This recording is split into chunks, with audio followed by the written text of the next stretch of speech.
بسم اللہ الرحمن الرحیم۔ ناظرین محترم، آج ہم ایک نئے موضوع کے ساتھ آپ کی خدمت میں حاضر ہوئے ہیں۔ سورہ اعراف کا شان نزول اور اس کے مضامین۔ سورہ اعراف کو اعراف اس لیے کہتے ہیں کہ اس کے اندر ایک ایسی جگہ کا ذکر ہے جو جنت اور جہنم کے درمیان ہے۔ اس میں وہ لوگ ہوں گے جن کی نیکیاں اور برائیاں برابر ہوں گی۔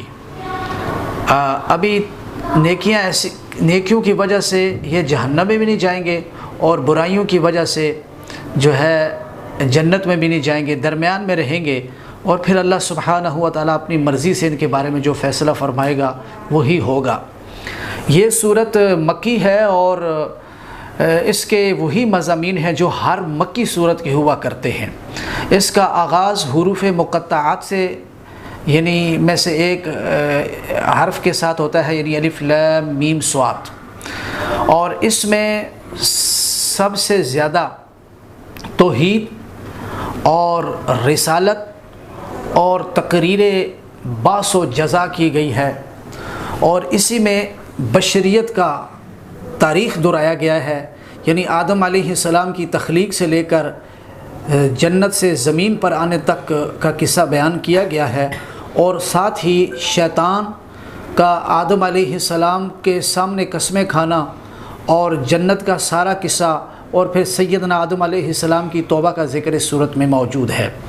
اس صورت کا شان نزول یہ ہے کہ زمانہ جہالت میں لوگ جو ہے کعبہ شریف کا طواف جو ہے برہنہ حالت میں کیا کرتے تھے، تو کہتے تھے کہ یہ جو کپڑے ہیں یہ ناپاک ہے، لہذا ہم جو ہے ان کپڑوں میں گناہ کرتے رہے، ان کپڑوں میں ہم طواف نہیں کرتے۔ تو اس میں اللہ سبحانہ و تعالیٰ نے یہ آیت نازل فرمائی، یا بنی آدم خذوا زینتکم عند کل مسجد الحرام،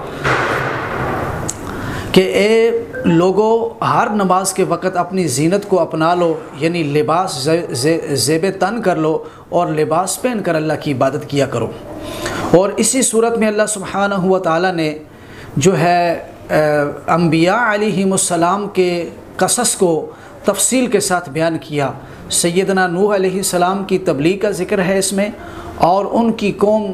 کی نافرمانی اور سرکشی اور غرق ہونے کا ذکر ہے،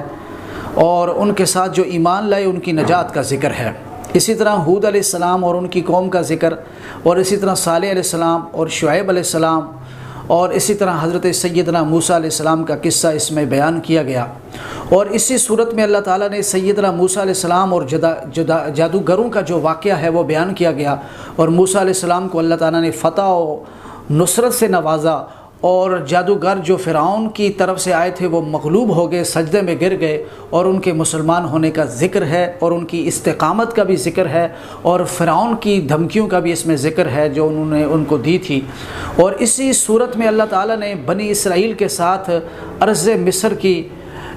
ملنے کی جو ہے اللہ تعالیٰ نے ان کو خوشخبری سنائی تھی کہ اللہ تعالیٰ عنقریب تمہیں سرزمین مصر کا وارث بنائے گا اور تمہارے دشمن کو ہلاک کرے گا۔ اور اسی صورت میں بنی اسرائیل پر جو اللہ کے عذاب آئے اسی کا ذکر ہے، اور اسی صورت میں سیدنا موسیٰ علیہ السلام کے طور پہ جانا اور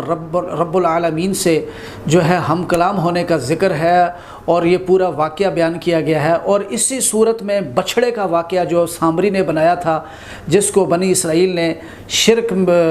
جس کے ذریعے ان کا یہاں شرک کا آغاز ہوا، اور اسی صورت میں اللہ سبحانہ و تعالیٰ نے موسیٰ علیہ السلام کے معجزات کا ذکر کیا کہ جب انہوں نے لاٹھی ماری تو 12 چشمے پھوٹ پڑے۔ اور اسی صورت میں اللہ سبحانہ و تعالیٰ نے اصحاب القریہ، بستی والوں کا ذکر کیا جن کو ہفتے کے دن مچھلی کے شکار سے منع کیا گیا۔ یہ 3 گروہ تھے، ایک وہ جس نے مچھلی کا شکار ہیلا بانا کر کے کیا، اور دوسرا وہ جو خاموش رہا، تیسرا وہ جو منع کرتا رہا۔ اور اسی صورت میں اللہ سبحانہ و تعالیٰ نے جو ہے آدم علیہ السلام جو عالم ارواح میں جو روحوں سے اللہ نے وعدہ لیا تھا اس کا ذکر ہے، عالم الست کا۔ اور اسی صورت میں اللہ سبحانہ و تعالیٰ نے قیامت کا ذکر کیا کہ قیامت اچانک آئے گی، اور وہ اس کا علم اللہ سبحانہ و تعالیٰ کے پاس ہے۔ اور اسی صورت میں اللہ تعالیٰ نے الحاد سے منع کیا، اور اسی صورت کا آغاز جو ہے اللہ تعالیٰ کے پاک کلام سے ہوا تھا، الف لام میم صاد سے، اور اس صورت کا انتہا سجدے پہ ہوا، یعنی اللہ سبحانہ و تعالیٰ کی ذات ہی مسجود حقیقی ہے۔ قرآن مجید کا سب سے پہلا سجدہ سورہ اعراف کے آخر میں ہے، یعنی اللہ سبحانہ و تعالیٰ مسجود حقیقی ہے، معبود حقیقی ہے، وہی ہر سجدہ تعظیمی اور عبادت کے لائق ہے اور اسی کے سامنے جھکنا چاہیے۔ اللہ تعالیٰ ہم سب کو انوار قرآن سے منور فرمائے اور حب قرآن اور اتباع قرآن نصیب فرمائے۔ وما توفیقی الا باللہ۔